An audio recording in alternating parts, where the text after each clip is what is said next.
What are the common genetic disorders which you see in Marfan syndrome, neurofibromatosis. If we go to the adulthood period, we do get a bunch of referrals which are for pregnancy related complications. The parent is not aware that the child can be having a genetic disease. And ma'am, what is the difference between a genetic disorder and a birth defect? The mother has not taken folic acid on time, or she took some medicines during pregnancy which harmed the baby, और she accidentally consumed alcohol. जितना close में marriage होता है उतना हमारे jeans overlap होने के chances, in the sense there could be a chance that the genetic error is shared by both the partner. Absence of family history is not a genetic disorder. ये एक सबसे बड़ा myth है. But how does genetics play a role in children who are born with abnormal genitals? So the genetic diagnosis is just helping us understand what is the disease. Parents को autism का एक बच्चा है, उनको मन में doubt आता है कि मैं टेस्ट कराऊं भी कि नहीं.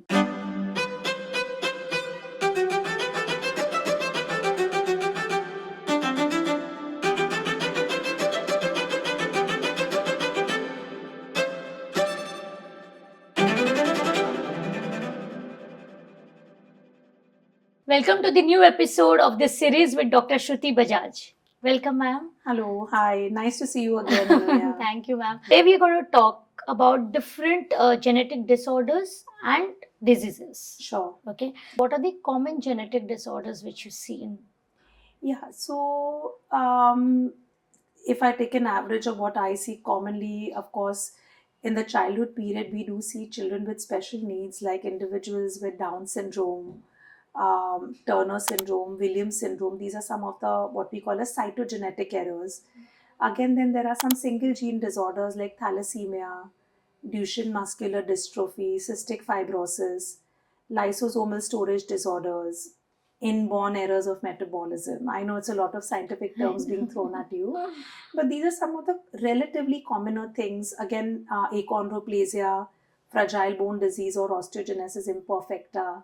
These are some of the relatively commoner conditions that we see on a day-to-day basis. Marfan syndrome, neurofibromatosis.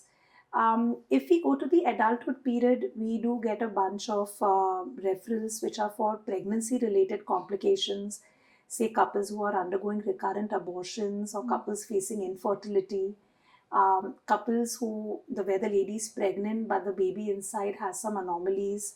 This is another set of common referrals.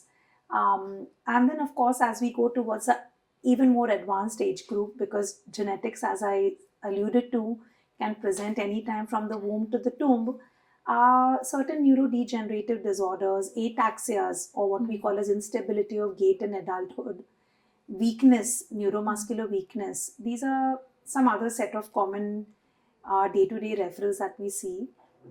Again, on the side of cancer and genetics, we do see individuals who have a very, very strong family history of breast cancer, ovarian cancer, colon cancer.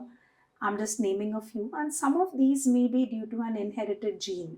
Mm-hmm. So, yeah, these are some of the relatively common conditions that we see in our day-to-day practice. And similarly, like what are the common red flags that you suspect in the genetic disease? Yes, that's a very nice question, Anuya, because I feel very often the delay happens because either the parent is not aware that the child can be having a genetic disease, or the treating primary doctor is not aware. So there is this nice publication by Solomon D.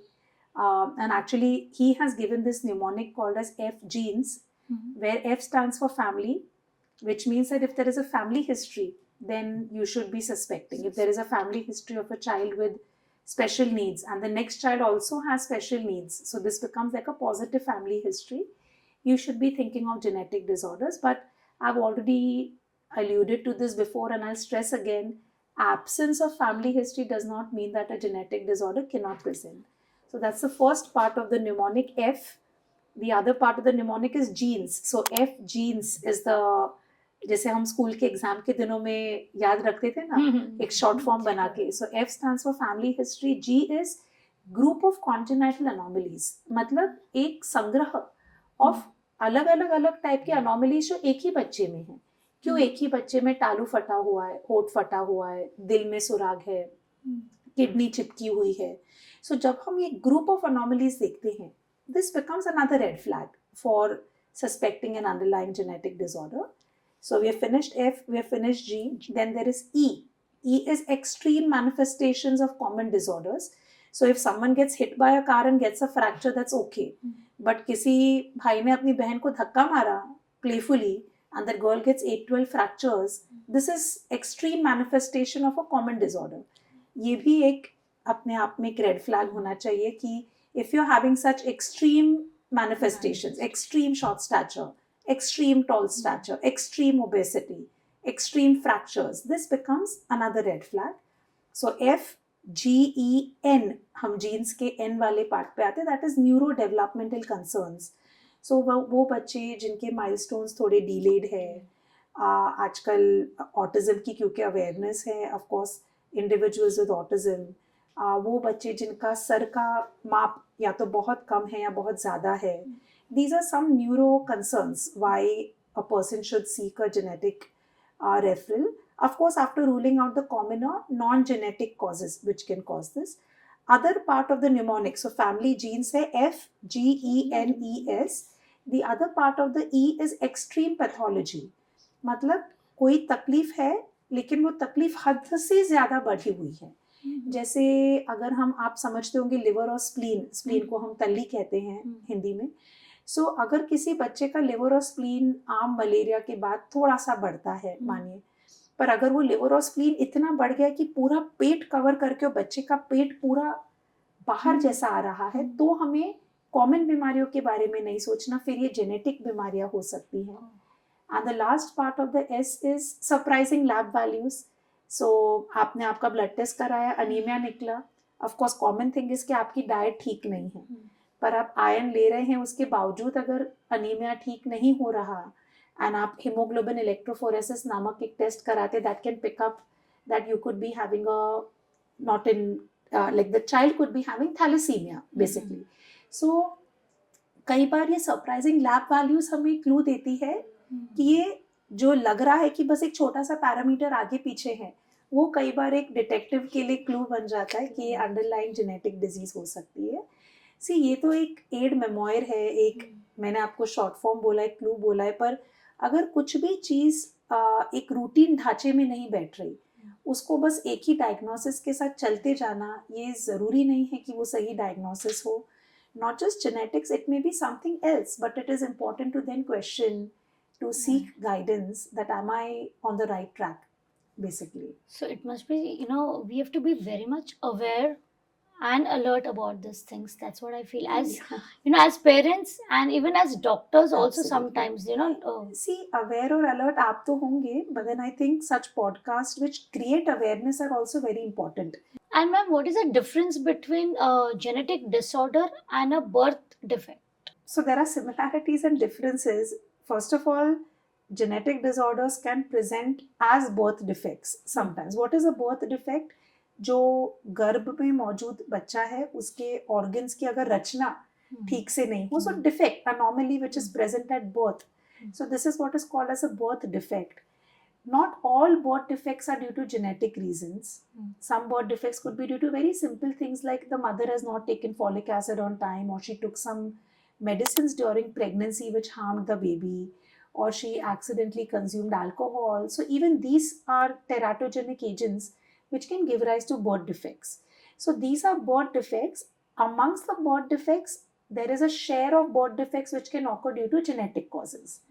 So birth defect is like a subset of genetic disorders, but not all birth defects are only due to genetics, And genetic disorder, जैसे मैं वापस कह रही हूँ, इसका तो पूरा spectrum है कि not just in the form of birth defect, not just presenting at birth, they can present any time in the individual's lifespan.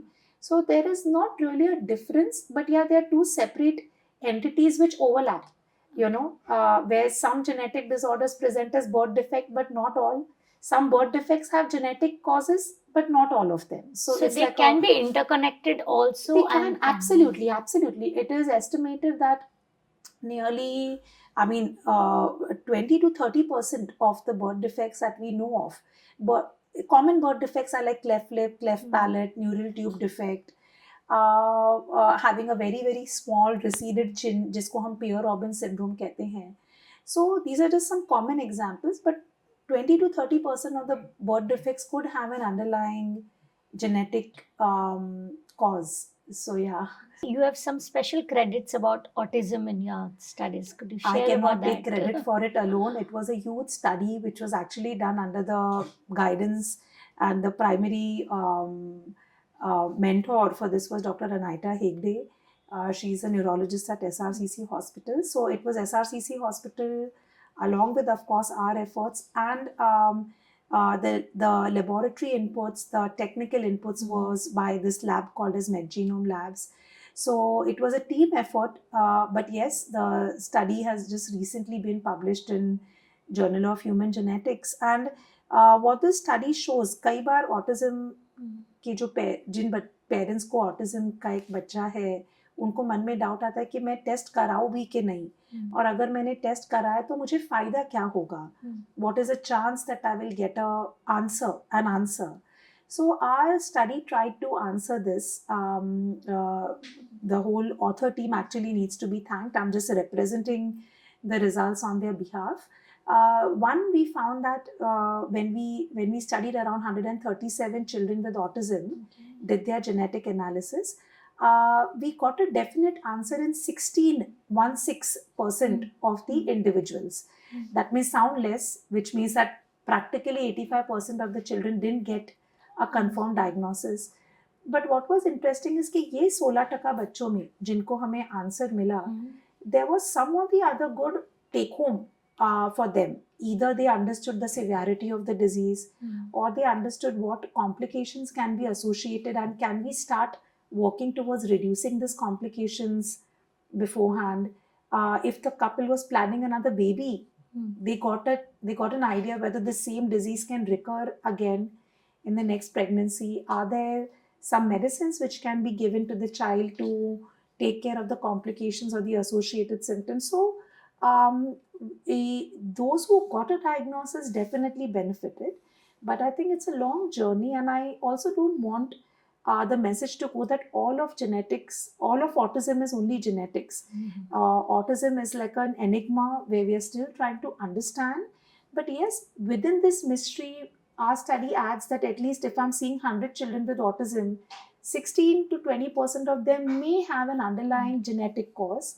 The rest is open to research, and I think we have to be humble to accept that there's lots more about autism which human science has to still decode. It's very common in India to get married into, in family or in the same community.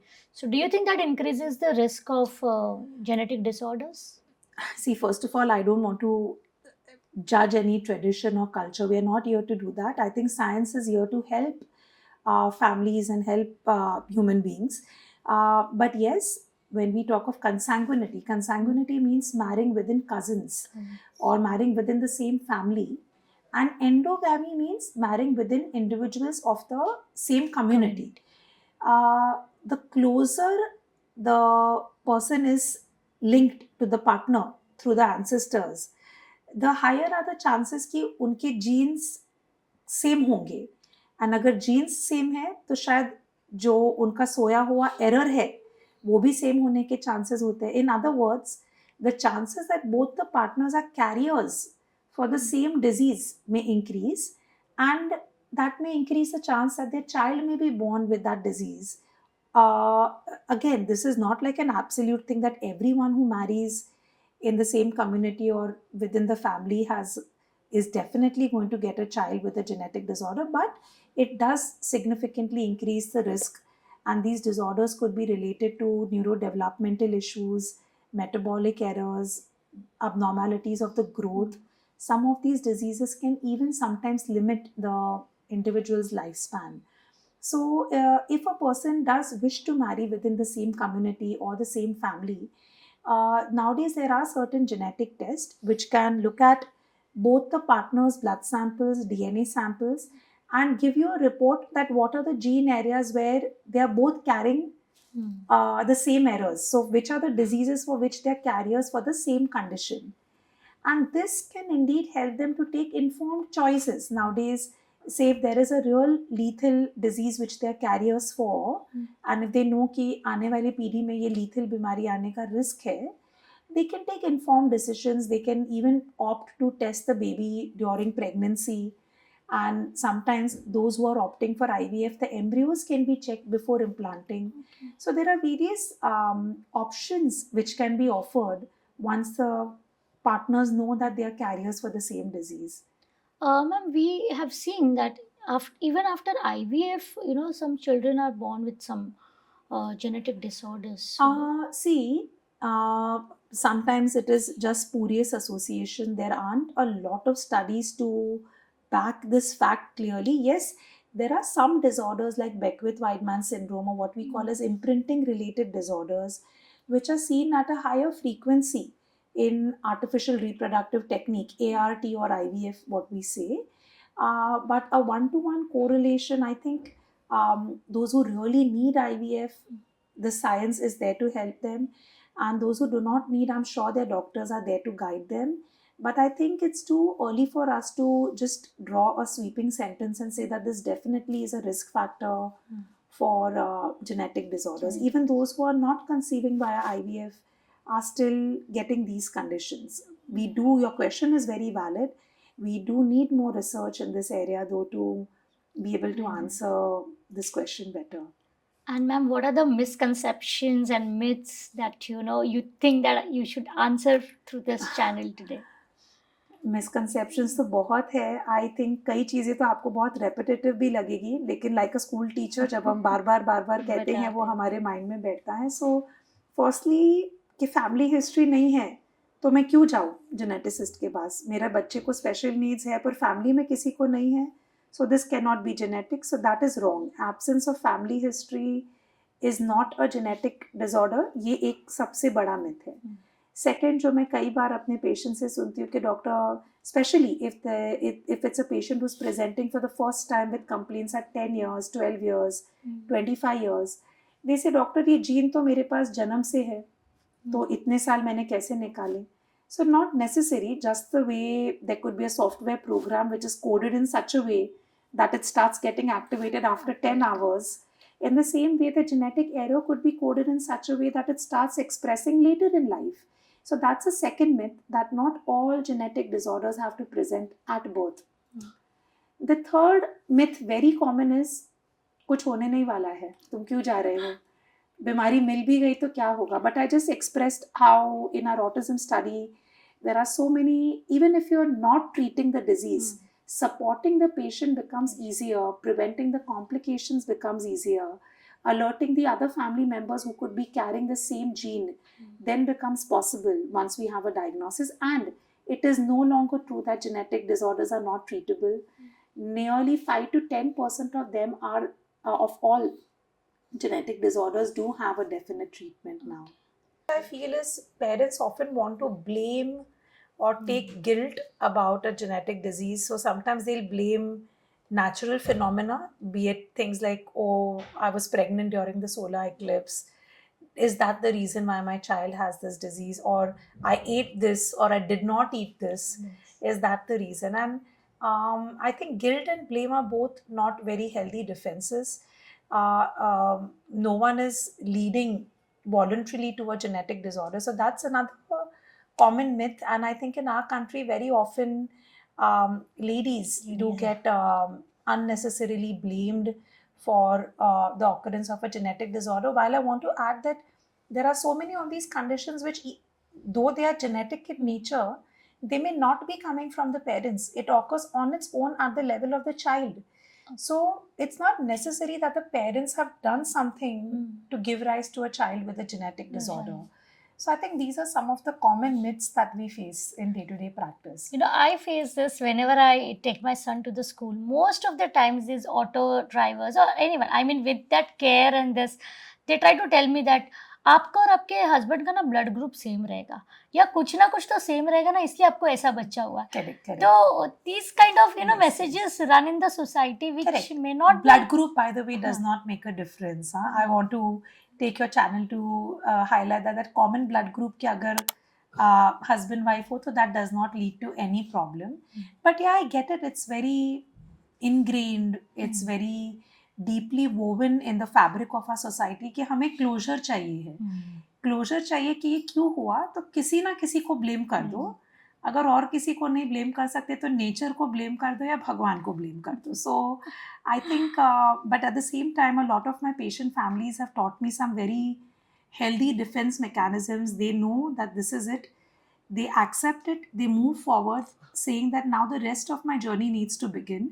I need to now start facing this rather than just blaming or taking guilt for it, you know. So yeah. And what role does genetics play in CP, that is cerebral palsy? Because I've heard that cerebral palsy generally offers when a child does not cry immediately birth. after the birth. Absolutely. So see, cerebral palsy तब होता है जब developing child के brain को किसी तरह का insult हो. Correct. Now obviously the commonest thing is that the child has not cried at birth, but I'm basically by training a pediatrician, so we have seen both categories. Not all children who don't cry at birth develop CP, and there are children who cry at birth but still develop CP. Correct. So now the as the horizon is expanding, as we are getting to explore genetics even more, there are some studies which show that 25 to 35% of individuals who have cerebral palsy, the underlying cause is actually a genetic cause.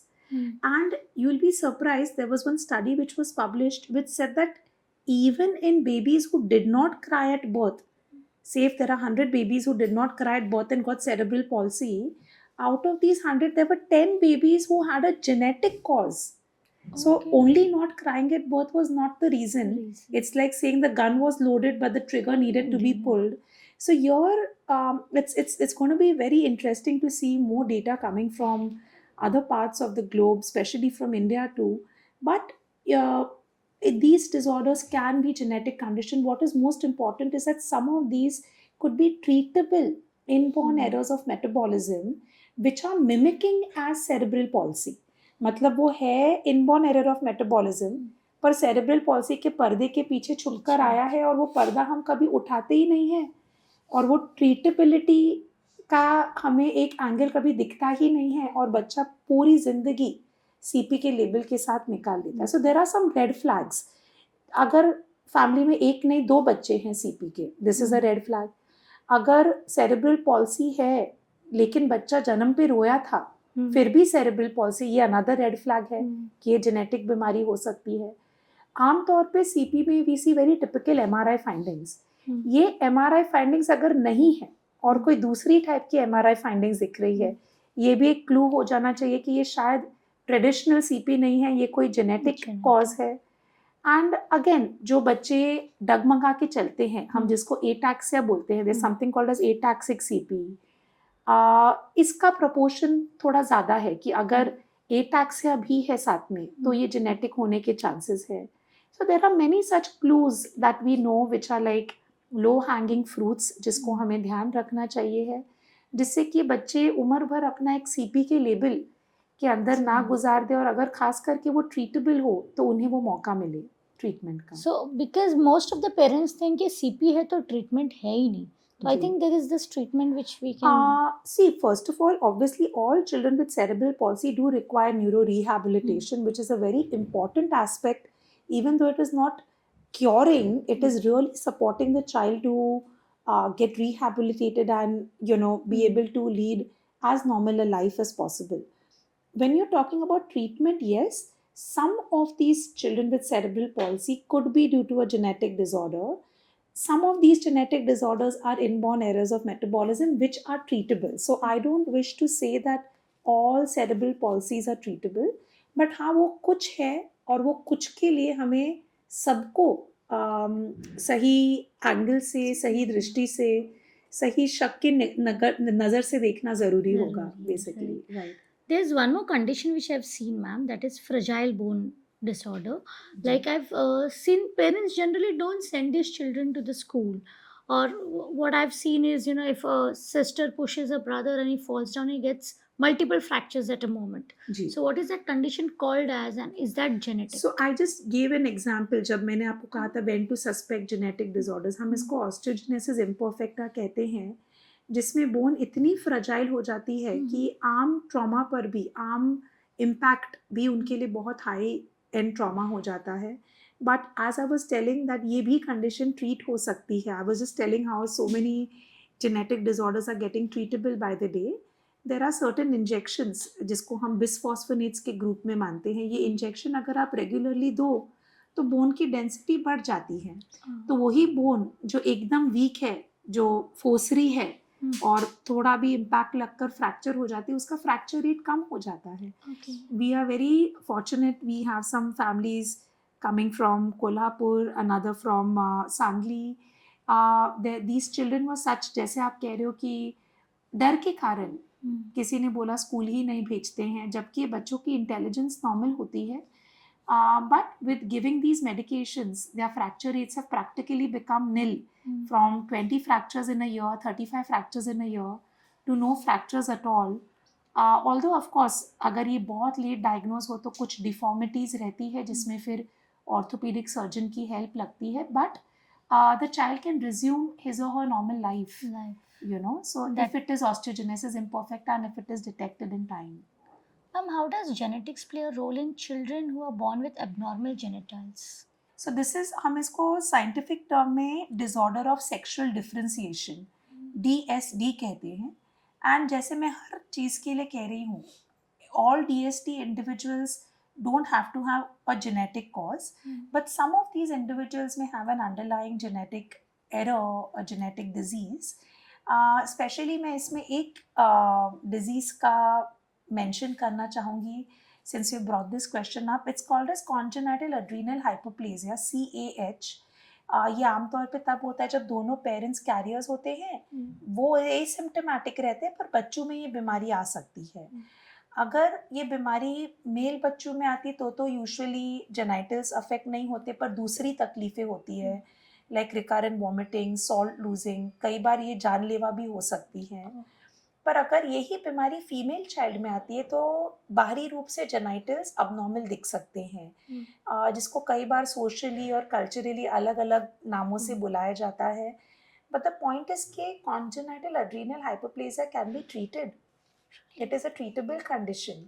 सो हालांकि हम बात कर रहे हैं disorder of sexual differentiation की, पर ये एक important aspect था. And these individuals again have normal intelligence, normal lifespan if treated in time. So it's very important कि हम इन aspects को भूले ना जब हम children with abnormal genitals को देखते हैं या cater करते हैं तभी. So at what age a parent can come to a geneticist whose child has these problems? See, earlier the better. कि कोई भी जेनेटिक तकलीफ जब अगर पता चली है कि ये हो, तो अर्लियर द बेटर. कई बार ऐसा होता है कि आप शायद आए, आप और हम मिलके सब कुछ करें with the best intention, with the best effort, पर फिर भी हमें शायद डायग्नोसिस ना मिले. और कभी कभी ऐसा होता है कि टाइम पर आए, डायग्नोसिस मिला, ट्रीटमेंट था, एंड हमने बच्चे की बीमारी का रुख बदल दिया. सो जैसे ही शक हो, I can just tell the earlier the better in general because you don't want to delay the diagnosis. Right. I just wanted to say कई बार ऐसा होता है कि कुछ बीमारियां मम्मी पापा दोनों कैरियर्स होते हैं. उनको पहले से शक हो रहा होता है कि क्या चल रहा है, कुछ ठीक नहीं है बच्चे में. सेकंड बच्चा जब वापस बॉर्न होता है ना, तब जाके बेल बजती है कि can this be genetic? But I think that is not what a lot of parents would want. Being aware that a condition is genetic can give the parents an informed choice about or about the reproductive journey, about having another child with the same disease. It can give them the freedom to choose if they know that their previous child also has a genetic condition. Though it is a couple's decision whether if they are carriers, it is their decision whether to continue with the pregnancy or if they want a child or they don't want. But as a professional, what do you suggest? No, I don't suggest. I just give them the option. We are not here to take decisions for them. there could be, as I said, I have had families who know that their child has Down syndrome, the lady is pregnant, and they will still say, Doctor, this baby is beautiful, it's very precious to me, I want to have the baby. And there may be another family, same scenario, they'll say, Doctor, I do not wish to choose to continue this baby so long as it is within the ethical framework, legal framework, and scientific framework. So, when I say legal in India, a pregnancy cannot be terminated beyond 24 weeks of gestation. So, अगर ये सब frameworks में है और अगर कोई couple is opting to terminate a pregnancy, we will guide them in that regard. And if a couple wishes to continue the pregnancy, we will guide them with the support that is required, with the care that is required, such that we minimize the impact of the disease as early as possible. Ma'am, what would you like to tell me about dwarfism, which we see generally? Dwarfism, again, इसके भी बहुत कारण हैं, पर ये हम geneticist जब dwarfism को देखते हैं, ये कैटेगरी में पड़ता है जिसको हम स्केलेटल डिस्प्लेजियाज कहते हैं. ये इसेंशियली बोन रिलेटेड बीमारियां रहती हैं जिसमें बंदे का कद काफ़ी छोटा रह जाता है, like sometimes even up to 3.5 feet. But it's not necessary that all skeletal dysplasias cause dwarfisms, and it is not necessary that all dwarfisms are only due to skeletal dysplasia. But point is that इनमें से जो common है वो achondroplasia करके एक condition है जिसमें actually the individual is perfectly fine with the mind, internal organs, things are okay, but because of a mutation in a gene called as FGFR3, individual की height, bone का आकार और height normal individuals जितनी नहीं बढ़ती.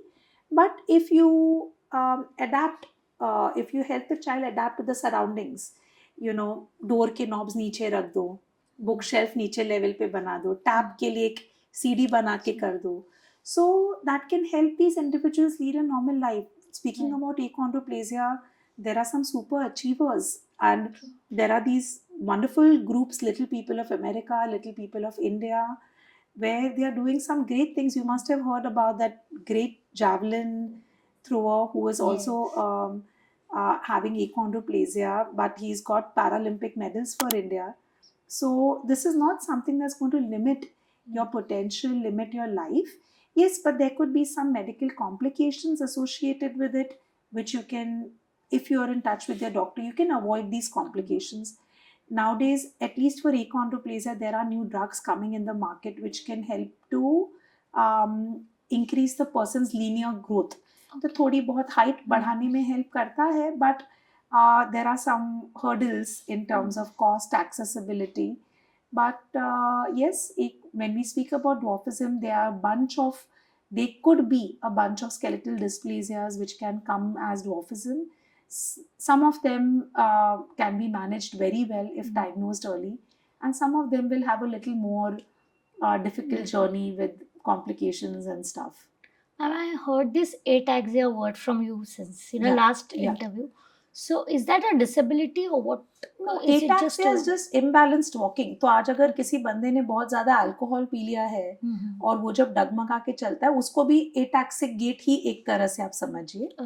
पर ये डगमगाना अगर आपने कोई टॉक्सिन नहीं लिया है और ब्रेन आपको बैलेंस नहीं करने दे रहा और जब आप डगमगा के चलते हैं, उसको एटैक्सिया कहा जाता है. Like with all other things, there are many reasons for ataxia. Sometimes it could even just be a tumor sitting at a wrong place in your brain that could be giving rise to ataxia.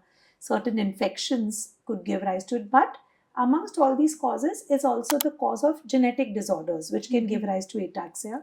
So, and again, ये जो ataxia जो genetic बीमारियों के कारण है, हमने कई बच्चों को 2-3 साल पर भी देखा है प्रेजेंट करते हुए. कुछ बीमारियां ऐसी भी है जो पहली बार 60 साल पे आती हैं. So it is a symptom. ठीक उसी तरह जैसे बुखार एक सिम्टम है, एक डायग्नोसिस नहीं है, एटैक्सिया भी एक सिम्टम है, वो डायग्नोसिस का लेबल नहीं है. फिर हमें डिग करना पड़ता है कि एटैक्सिया क्यों हो रहा है, So that is just, as you said, a symptom where you have to drill in. Correct. And drill in with a teamwork. I think no medical branch can say that they can survive alone, and that's the same thing even with genetics. We need inputs from our neurology colleagues, sometimes from our colleagues in radiology, orthopedics, you name a branch, and The best part of genetics is that we get to interact with some of the most wonderful physicians from across all the branches, and we get to learn so much in return. So I think it's a very interdisciplinary and branch that thrives on symbiotic relations with others. Do you think that no, parents' age has a big role in genetic disorders? Not a big role, but definitely a role, we can say. So, like they say, mother's age more than 35 years or father's age more than 40 years can increase the risk of certain conditions like Down syndrome, since we know that's common. And कई बार माँ की as के बारे में तो सब जानते हैं, डैड का भी एज इम्पॉर्टेंट है. So as the father's age increases about 40 years, chances of disorders like achondroplasia, autism, certain conditions like Klinefelter syndrome, certain cancers, certain neuropsychiatric diseases, these can all increase as the parents age and choose to have their children later in life. I know that I'm going to a geneticist. If my report is positive in something and I can't change it, and then how difficult is for you to counsel such patient? But why do we want to change it? Is my question. See, I think here a bit of science and a bit of philosophy merges in. None of us know what's going to happen to us even the next day, right? Right. If today a person is suffering with some symptoms, वो symptoms का थैला तो है ही, वो बस थैले पर हमने नाम नहीं दिया है. So the genetic diagnosis is just helping us understand what is the disease, जिससे कि जब हम मेडिकली एक दूसरे से बात करें, one doctor talking to another doctor, rather than telling ये थैले में इतना सारा चीज है, आई जस्ट टेल कि ये बीमारी है. So rather than enumerating all the symptoms, all the science, it gives us one framework to work with. So yes, I agree, it can be overwhelming कि एक जेनेटिक एरर है जिसको मैं आज चेंज नहीं कर पा रहा, but at the same time it can be empowering to know कि आज मुझे मेरी बीमारी का नाम पता है. I know what I'm dealing with, and with the right guidance I can help to um, limit the complications of my disease to some extent, sometimes even explore treatment options. So I think we try to show the patients the brighter side while understanding their feelings. It is naturally overwhelming sometimes, but yes, we can't change our genes so far, although I would tell you that there is something called as CRISPR-Cas9 technology, which is looking to even change or edit the human genome and maybe eliminate the genetic disorder altogether. Oh. But yeah, it's time before it comes as an easily accessible and available drug. Ma'am, I've heard a lot about this Fragile X syndrome. So, what is it exactly? See, Fragile X syndrome is considered to be the commonest inherited cause of intellectual and cognitive delays. It typically occurs when there is a mutation that is present on the X chromosome. Now, because girls have two X chromosomes, typically there is another X to kind of offset the error on the other X, whereas boys have just one X chromosome, it's X and Y. So, typically, Fragile X syndrome is seen relatively more commonly in boys, but we have also seen Fragile X in females. And these individuals are at a higher risk of cognitive delays, intellectual disabilities. There is a higher chance of them being on the autistic spectrum, developing ADHD. Again, other concerns like low tone or recurrent ear infections, strabismus. Some of them may, as they grow older, develop certain typical facial features, but that's not always true. Those who are in the medical fraternity and are familiar with the way an adult with Fragile X looks, it's important to understand that these facial features may not always be the clue. A lot of these children may even have normal looking facial features. So yes, it is something that we should be raising awareness about. It's also considered to be one of the common genetic causes of autism, and it can be detected very easily nowadays with a simple blood test.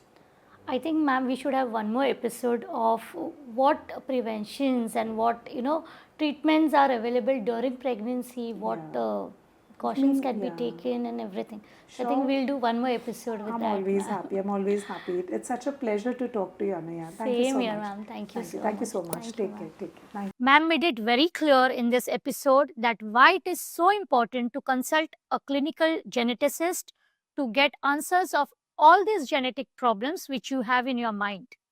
Keep watching Uniqueness with this ability and do not forget to like, share, subscribe, and also comment so that we know how much you love us. Thank you so much.